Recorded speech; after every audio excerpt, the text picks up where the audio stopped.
اعوذ باللہ من الشیطان الرجیم بسم اللہ الرحمن الرحیم۔ سورہ نام چل رہی ہے۔ آپ کو معلوم ہے، پہلے بتایا تھا، سورہ نام اس زمانے میں نازل ہوئی جب حق و باطل کے درمیان کشمکش اپنے عروج پر تھی۔ کفار و مشرکین مسلمانوں کو دیکھنا پسند نہیں کرتے تھے۔ ہمیشہ ان کی کوشش ہوتی تھی کہ مکہ سے ان کو نکال دیں اور اس آواز کو ہمیشہ کے لیے دبا دیں۔ مختلف انداز سے مسلمانوں کو پریشان کر رہے تھے۔ بسا اوقات وہ یہ بھی تجویز رکھتے کہ اگر تم مکے میں رہنا چاہتے ہو تو تم جو دعوت توحید دے رہے ہو اس کو بند کرو یا اس میں کچھ تبدیلیاں کرو، کچھ اپنے اندر، اپنے لب و لہجے کے اندر کچھ نرمی پیدا کرو۔ نبی صلی اللہ علیہ وسلم کو حکم دیا جا رہا ہے کہ تم صاف صاف کہہ دو، قل انی نہیت ان اعبد الذین تدعون من دون اللہ، مجھے روک دیا گیا ہے کہ میں بندگی کروں ان ہستیوں کی جن کو تم پکارتے ہو۔ کہہ دو کہ میں تمہاری خواہشات کی پیروی نہیں کر سکتا۔ اگر ان معنی کے بعد، روشنی ملنے کے بعد میں تمہاری خواہشات کی پیروی کروں تو پھر میں گمراہ ہو جاؤں گا، ہدایت نہیں مل سکتی۔ یہاں کہا ہے نبی صلی اللہ علیہ وسلم حکم دیا ہے، کہہ دو کہ میں تمہاری خواہشات کی پیروی نہیں کر سکتا۔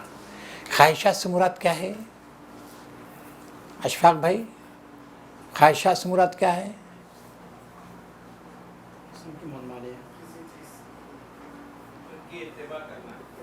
ان کی اتباع۔ عمران بھائی؟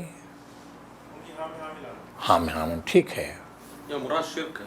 شرک ہے، خواہشات سے مراد شرک ہے، ٹھیک ہے۔ اشفاق جونیئر صاحب، دو ہیں اشفاق یہاں، ایک سینئر ہے ایک جونیئر ہے۔ جونیئر صاحب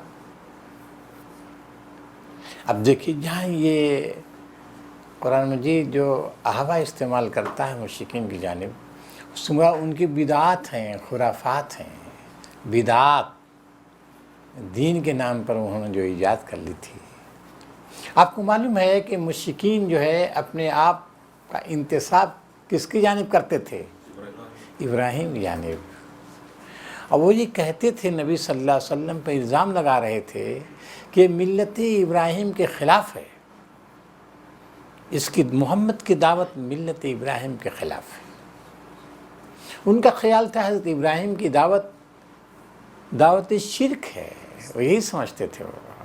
اس وجہ سے وہ نبی صلی اللہ علیہ وسلم کی شدید ترین مخالفت کر رہے تھے۔ وہ کہہ رہے تھے کہ تم حق پر نہیں، حق پر ہم ہیں، لہذا تمہارے بھلائی اسی میں ہے کہ اگر تم یہاں رہنا چاہتے ہو تو ہماری جو ملت ہے، یعنی اشراک باللہ کی جو ملت ہے، شرک جو ملت ہے، اس کی پیروی کرو۔ توحید کا جو نغمہ جو تم نے چھیڑ رکھا ہے اس کو بند کرو، یا کچھ تھوڑی نرمی، یعنی ہمارے شرک کی گنجائش رکھو۔ بدو لو تدہنو فیدہنون، تو صاف صاف جواب دیا ہے، کہہ دو کہ میں تمہاری خواہشات کی، تمہاری بدعات کی، تمہاری خرافات کی پیروی نہیں کر سکتا۔ اگر میں ایسا کروں گا تو پھر میں سیدھے راستے پر نہیں رہ سکتا۔ پھر قل، اے نبی کہہ دو صاف صاف، انی علی بینۃ من ربی، میں اپنے رب کی جانب سے روشنی پر ہوں۔ بینہ مانے دلیل، روشن پر ہوں۔ بینہ کے اصلی معنی تو آتے ہیں واضح کے، واضح۔ کون سی واضح؟ کون سی چیز واضح؟ قل انی علی بینۃ من ربی، اپنے رب کی جانب بینہ پر ہوں، یعنی دلیل روشن پر ہوں، دلیل روشن پر ہوں۔ میرے پاس دلیل ہے، دلیل روشن ہے۔ کون سی دلیل ہے؟ توحید کی نہیں، دلیل توحید تو اس کی دعوت میں دے رہا ہوں، توحید کی میں دلیل روشن پر ہوں اپنے رب کی جانب سے۔ دلیل سے مراد کیا ہے؟ قرآن ہے، قرآنی تعلیمات ہیں، قرآنی ہدایات ہیں۔ اللہ نے ہمیں نبی بنایا ہے، اور تمہارے پاس کوئی دلیل نہیں ہے۔ ان کے پاس کوئی دلیل تھی؟ کوئی دلیل نہیں تھی۔ وہ بھی تو دلیل رکھتے تھے، کہتے تو تھے، ان کے پاس دلیل نہیں تھی کیا؟ کوئی دلیل تو رکھتے تھے، شرک کے حق میں دلیل نہیں تھی ان کے پاس، دلیل تھی لیکن وہ دلیل اس کو نہیں کر سکتے۔ مثال کے طور پر وہ کہتے تھے کہ ہم نے اسی پر اپنے آبا و اجداد کو پایا ہے، یہی نا، یہ دلیل تھی، تقلید آبا۔ تو یہ کوئی دلیل نہیں ہوئی۔ قرآن مجید جو دلیل مانگتا ہے وہ کہتا نا قل ہاتوا برہانکم، لاؤ برہان۔ برہان کس کو بولتے ہیں؟ دلیل، الدلیل القاطع المسکت، ایسی دلیل جو قطعی ہو، مسکت ہو۔ مسکت مانے خاموش کر دینے والی ہے، خاموش کر دینے والی دلیل ہو۔ اور وہ کون سی ہوگی؟ اللہ تعالیٰ کی جانب سے جو دلیل آئے۔ باپ دادا کی تقلید یہ کوئی دلیل نہیں ہے۔ اس وجہ سے کہہ دیا کہ صاف صاف کہہ دو تم کہ ہمارے پاس دلیل روشن ہے ہمارے رب کی طرف سے۔ وَكَذَّبْتُمْ بِهِ، اور تم نے اس کو جھٹلا دیا۔ کس کو جھٹلا دیا؟ بہی کو، قرآن مجید کو۔ بینہ، دیکھیں لفظ بینہ ہے شیخ طاہر صاحب، بینہ ہے۔ وَكَذَّبْتُمْ بِهِ ہے نا، بہی کا مرجع کیا ہے؟ قرآن صحیح بتا رہے ہیں اشفاق صاحب بھی اور مصطفیٰ صاحب بھی۔ بہی مؤنث یقیناً ہے، لیکن بینہ سے مراد قرآن مجید ہے یا دلیل ہے یا برہان ہے۔ بینہ سے مراد کیا ہے؟ دلیل، برہان، قرآن۔ اس وجہ سے وہاں بہی ہے۔ دیکھیے اصل مسئلہ یہ ہے کہ بہا نہیں ہے، تقاضا کیا تھا؟ بینہ ہے نا، تو اس تقاضا تو وَكَذَّبْتُمْ بِهَا ہونا چاہیے، بہا نہیں ہے، بہی ہے۔ کیوں؟ بینہ کو لیا ہے کس معنی میں؟ اصلی معنی ہے، معنی کے لحاظ کیا ہے، یعنی قرآن، دلیل، برہان۔ تو یہ برہان تم لاؤ، ہمارے پاس برہان ہے، دلائل ہمارے پاس ہے۔ وہ دلائل ہمارے رب کی طرف سے، اپنی طرف سے نہیں ہم دے رہے ہیں، رب کی طرف سے ہیں۔ وَكَذَّبْتُمْ بِهِ، تم نے ان کو جھٹلا دیا ہے۔ مَا عِنْدِي مَا تَسْتَعْجِلُونَ بِهِ، میرے پاس وہ نہیں ہے جس کی تم جلدی مچا رہے ہو، میرے پاس وہ نہیں ہے جس کی تم جلدی مچا رہے ہو۔ کس چیز کی جلدی مچا رہے تھے؟ معجزہ، آیت کی، نشانی کی۔ لفظ معجزہ مت، آیت مانگتے ہیں کہ آیت، نشانی مانگتے ہیں، تو جلدی مچا رہے ہیں، کوئی نشانی لاؤ۔ تو نبی صلی اللہ علیہ وسلم اپنی عاجزی، بے بسی کا اقرار کر رہے ہیں۔ کیا کر رہے ہیں؟ ما تستعجلون، میرے پاس نہیں ہے وہ جس کی تم جلدی مچا رہے ہو، میرے پاس نہیں ہے۔ اور سوچیے، میں عاجز ہوں، درماندہ ہوں، میں کچھ نہیں کر سکتا۔ اس سے مراد عذاب نہیں ہے، کیونکہ مشرکین مکہ یہ بھی کہتے ہیں لاؤ عذاب جس کی تم ڈر ہم کو دھمکی دیتے ہیں، تو وہ بھی ہے، عذاب بھی ہو سکتا ہے، لیکن وہ اوپر سے بات چلی آ رہی ہے، سب اسی کے سلسلے میں آیت مانگ رہے ہیں۔ وہ آیت اوپر جو ہے پہلے دن سے بات ہے، اللہ نزل علیہ آیۃ من ربی، کیوں نہیں اس پر نشانی آتی؟ تو اس سورہ میں بار بار وہ بھی ہے، وہ بھی تو آیت ہی ہے، وہ بھی تو آیت ہوگی، عذاب، نشانی۔ چلیے، ان الحکم الا للہ، یہ فیصلہ ہمارے پاس نہیں ہے، فیصلے کا اختیار اللہ تعالیٰ کو۔ یقص الحق، وہ سچی بات بیان، قصہ قص معنی بیان کرنا، سچی بات بیان کرتا ہے وہ وخیل فاصلین، اور وہ بہترین فیصلہ کرنے والا ہے، دو ٹوک فیصلہ کرنے والا ہے۔ وہی جانتا ہے کب فیصلہ کرے، میرے مس میں نہیں ہے، مجھ کو اختیار نہیں دیا گیا ہے، میں بے بس ہوں، لاچار ہوں اس سلسلے میں۔ فیصلے کا اختیار اسی کو ہے۔ جب تک مہلت عمل تمہارے لیے لکھی گئی اس وقت مہلت ملے گی، لیکن جب مہلت ختم ہو جائے گی تو پھر جو ہے کوئی ایک سیکنڈ نہیں تم کو مہلت دے سکتا ہے۔ قل لو ان عندی ما استطعتم به، دیکھیے ایک اور بات نبی صلی اللہ علیہ وسلم فرما رہے ہیں، قل لو ان عندی، صاف صاف تم کہہ دو، لو ان عندی ما تستعجلون به لقضی الامر بینی و بینکم، اگر میرے اختیار میں ہوتا وہ جس کی تم جلدی مچا، اگر میرے اختیار میں ہوتا تو مسئلہ اب تک ختم ہو گیا ہوتا، فیصلہ ہو چکا ہوتا. تم جو جلدی مچا رہے ہو، دن رات عاجز کر رہے ہو، پریشان کر رہے ہو مجھ کو. اگر میرے بس میں ہوتا تو لے آتا، میں دکھا دیتا. لیکن بھائی صحیح بات ہے، میرے بس میں نہیں ہے. واللہ عالم بالظالمین، اللہ ظالموں سے خوب واقف ہے. کیا مطلب اس کا؟ اللہ ظالموں سے واقف ہے مصطفیٰ بھائی، اللہ ظالموں سے واقف ہے.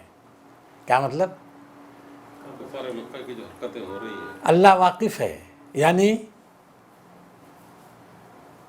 وہ جانتا ہے تم کیا کر رہے ہو، کیسے کیسے جو ہے انکار کر رہے ہو، تم کیسی شرارتیں کر رہے ہو، اسلام کو مٹانے کی کیا سازشیں، سب جانتا ہے. لہذا جب چاہے گا پکڑے گا. وہ عذاب اس کے اختیار میں ہے. تم ہم سے مطالبہ کر رہے ہو، ہم عاجز ہیں، بے بس ہیں، لیکن اللہ جانتا ہے ظالموں کو، خوب واقف ہے، ظالموں کی حرکتوں سے واقف. ظالم کس کو بولتے ہیں؟ ظالم مشرکین کو. حق تلفی، ظلم کے معنی حق تلفی کرنا، زیادتی کرنا، حق تلفی کرنا. تو یہ ظالم لوگ ہیں، کس کی حق تلفی کر رہے تھے؟ یہ حق تلفی کسی کر رہے تھے؟ مسلمانوں کی، اللہ کی حق تلفی. جی، قرآن کی حق تلفی، زمین کی حق تلفی، آسمان کی حق تلفی، پوری کائنات کی حق تلفی کر رہے ہیں. اپنے بھی حق تلفی کر رہے ہیں، سارے انسانوں کو حق تلفی کر رہے ہیں. یہ ظلم ہے. اس وجہ دیکھیے وہاں یہ نہیں کس پر ظلم، ظالم صرف کہہ دیا، حق تلفی کر رہے ہیں. اللہ عالم بالظالمین. اب دیکھیے غیب کی کنجی ہمارے پاس نہیں. وعنده مفاتیح الغیب، کیا ترجمہ کیا ہے مولانا نے؟ وعنده مفاتیح الغیب، اسی کے پاس غیب کی کنجیاں ہیں. اسی کے پاس غیب کی کنجیاں ہیں. ان کا ترجمہ کیا ہے؟ مفتی شفیع صاحب ہیں. اور اسی کے پاس کنجیاں ہیں غیب کی. ہاں، اسی کے پاس کنجیاں غیب کی. وہ کون سی تفسیر ہے؟ اور اسی کے پاس غیب کی کنجیاں ہیں. سب لوگوں نے وہی کیا ہے. مخفی چیزوں کے. ہاں، کیا ہے اسی کے پاس؟ اور اللہ تعالیٰ ہی کے پاس ہے خزانے تمام مخفی. بس خزانے کا ترجمہ. مفتاح کے معنی خزانہ. بعض ہمارے عربی مفسرین بھی لیتے ہیں خزانہ ہے، غیب کا خزانہ اس کے پاس. ہمارے پاس کچھ نہیں. غیب کی کنجیاں ہمارے دیکھیے بعض اردو مترجمین کیا ہے، اور بعض لوگوں نے وہ کیا ترجمہ جو انہوں نے کیا. اور تھانوی کا بھی غالباً ترجمہ وہی ہے، غیب کے خزانے ہیں. ابن کثیر کا، لیکن ابن کثیر نے ترجمہ تو نہیں کیا ہے. ترجمہ تو کوئی ایسا شخص ہے جو مولانا تھانوی کا عقیدت مند ہے، اور اس نے یہ کیا کہ مولانا تھانوی نے جو ترجمہ کیا وہ لے لیا. یہ مولانا تھانوی ترجمہ ہے، اور یہ آپ دیکھیں گے عربی مفسرین نے بھی یہ لیا ہے. تو عند مفاتیح الغیب، ہاں غیب دیکھیے ہمارے پاس یہ جلالین ہے، اس میں خزائن ہو دیا ہے، خزانے ہو. تو یہ ہے ہمارے عربی مفسرین دیتے ہیں خزانہ کے معنی میں. تو غیب کے خزانے اس کے پاس ہیں، اس کے علاوہ کوئی نہیں جانتا. وہی عالم. پھر اس کے بعد دیکھیے وہ خشکی تری میں جو کچھ ہے وہ جانتا ہے. ایک پتی بھی اپنی شاخ سے نہیں گرتی مگر اس کے علم میں ہے. ایک دانہ بھی جو تم بوتے ہو، کہیں ڈالتے ہو، اس کو بھی جانتا ہے. خشکی تری کا علم اسی کے پاس ہے. سب ایک کتاب میں محفوظ ہے، ایک رجسٹر اس کے پاس ہے جس میں ہر قسم کے معلومات درج ہیں. یہ کیوں بات بتائی گئی ہے؟ اللہ تعالیٰ کے علم وسیع کیوں بیان کیا گیا ہے اس آیت کریمہ میں؟ عمران صاحب، اس آیت کریمہ میں اللہ تعالیٰ کے علم وسیع کو کیوں بیان کیا جا رہا ہے؟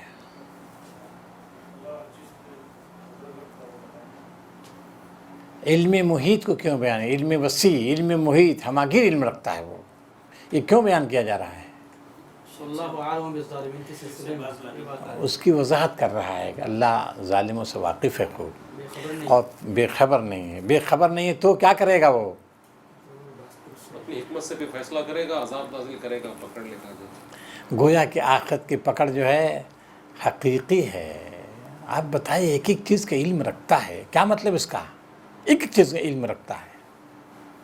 علم جب رکھتا ہے تو اس کے مطابق فیصلہ نہیں کرے گا. اندھے بہرے دونوں، اندھے بہرے اور بینا اور جو ہے اچھے لوگ سب برابر ہیں؟ نہیں ہو سکتے، نہیں ہو سکتے. ہر چیز کا علم رکھتا ہے وہ، کون ظالم ہے، کون مصلح ہے، کون فساد پھیلا رہا ہے، کون امن و شانتی کی بات کرتا ہے، سب وہ جانتا ہے، سب جانتا ہے. لہذا کیا کرے گا؟ ایک دن لائے گا جس دن پورا فیصلہ کرے گا، ورنہ اس کا علم سب بیکار ہے. آپ ہی بتائیے، رجسٹر میں حاضری ہوتی ہے نا، یہ حاضری کس لیے ہوتی ہے؟ یا آپ آفس میں جہاں پہ دستخط کرتے ہیں کس لیے کرتے ہیں؟ تاکہ حجت بنے نا، اس کے مطابق فیصلہ ہو، اجرت ملے، تنخواہ ملے، کٹوتی، وہ سب ہے، جزا و سزا ہوگی. تو علم محیط رکھتا ہے، اس کو جزا و سزا دے گا. آگے اس کو اور کھول دیا ہے، آگے آ رہا ہے. اب یہ اور بات، وَهُوَ الَّذِي يَتَوَفَّاكُم بِاللَّيْلِ وَالنَّهَارِ. چلیے ترجمہ، وہی ہے کہ تم کو وفات دیتا ہے. چلیے ترجمہ پڑھیے. وَهُوَ الَّذِي يَتَوَفَّاكُم بِاللَّيْلِ وَيَعْلَمُ مَا جَرَحْتُم بِالنَّهَارِ. الیاس صاحب آپ پڑھیے. اور وہی تو ہے جو رات کو تمہیں مردہ کرتا ہے اور تم نے جو کچھ دن میں کیا ہے اس کو بھی جانتا ہے، پھر تم کو دن میں اٹھا بٹھاتا ہے تاکہ وعد مقررہ پورا ہو. بس اب دیکھیے، اب بتا رہا ہے کہ وہ تو کائنات میں جو چیز ہے، ایک پتا بھی نہیں ٹوٹتا اپنے شاخ سے مگر وہ جانتا ہے. ایک دانے، ایک ذرے کو، جو زمین آسمان کا ذرہ بھی ہے، علم رکھتا ہے. اور پھر انسان خطاب کہتا ہے، تم دیکھو اپنے کو. وہی ہے جو تم کو راتوں میں وفات دیتا ہے. وفات سے مراد، موت سے مراد نیند پر موت کا اطلاق ہوتا ہے نا. وَهُوَ الَّذِي يَتَوَفَّاكُم. تو خود دیکھو، اپنے وجود پر غور کرو. وہی ہے جو تم کو رات میں وفات دیتا ہے، یعنی نیند لاتا ہے. بہت سے لوگ ہیں بیچارے سوچتے ہوں گے نیند آج آتی ہے، نیند کب آ گئی نیند پتہ نہیں کسی کو. اس کا مطلب کیا ہے؟ نیند لانے والا وہی ہے. جن کو نیند نہیں آتے گولیاں کھاتے ہیں لوگ، گولیاں ہے نا کھاتے ہیں لوگ. وہی کہہ رہا ہے وَهُوَ الَّذِي يَتَوَفَّاكُم بِاللَّيْلِ. وہی مالک اس کا ہے، تم کو راتوں میں سلاتا ہے. وَيَعْلَمُ مَا جَرَحْتُم بِالنَّهَارِ. اور خوب جانتا ہے جو کچھ بھی تم زمین میں کرتے ہو. اٹھتے ہو سویرے اور تم کام انجام دیتے ہو، مشغولیات تمہاری ہوتی ہیں، جو اس میں مشغول ہو جاتے ہو. ثُمَّ يَبْعَثُكُمْ فِيهِ. پھر تم کو دوسرے دن اس میں دن میں بھیجتا ہے، زندہ کرتا ہے. کس لیے؟ لِيُقْضَىٰ أَجَلٌ مُّسَمًّى. تاکہ جو ایک وقت مقرر ہے اس کی تکمیل ہو. یہ رات دن کی آمد، جی صبح و شام کا آنا جانا کس لیے ہے؟ تاکہ جو مدت ہر ایک کے لیے ایک مقرر ہے اس کی تکمیل ہو. ثم الیہ مرجعکم. پھر اس کے بعد ثم الیہ، اسی طرح چلتا رہے گا. ایک دن اس کے پاس تم جاؤ گے. ثم ینبئکم. پھر وہ تم کو ایک ایک چیز کی خبر کرے گا. کس طرح دیکھیں استدلال کیا، ہماگیر علم سے، ہماگیر قدرت سے. ہماگیر علم رکھتا ہے، ہماگیر قدرت رکھتا ہے.